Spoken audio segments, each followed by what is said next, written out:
Keonjhar police को बड़ सफलता अंतर जिला डकायती गैंग्र मास्टर माइंड दासरथी धीवर गिरफ होइछि। अभियुक्त ठारू गोटे पिस्तल बोलेरो बाइक सह 14टी सुना लकेट और 500 ग्रामर रूपा अलंकार जबत करिछि पुलिस।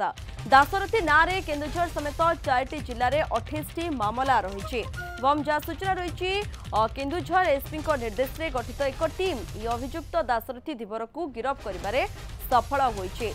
डकायत गैंग्र जी मुख्य से गिरफ होइछि। दासरथी धीवर को गिरफ कला केन्दुझर पुलिस। पिस्तल बोलेरो बाइक सह अलंकार मध्य जबत करा जाइछि। ता निकटरू 14टी सुना लकेट 500 ग्रामर रूपा अलंकार जबत होइछि। गतकाली से जो ड्रेडेड क्रिमिनल जी थिला अब्सकॉन्ड करथिला तार ना होछि दास एलियास दास। गिरफ करबा परे पचराउचरा जारी रहिला। पचराउचरा जारी करबा संबंध में मध्य हमर विशेष तदंत मध्य अग्रगति कला। सही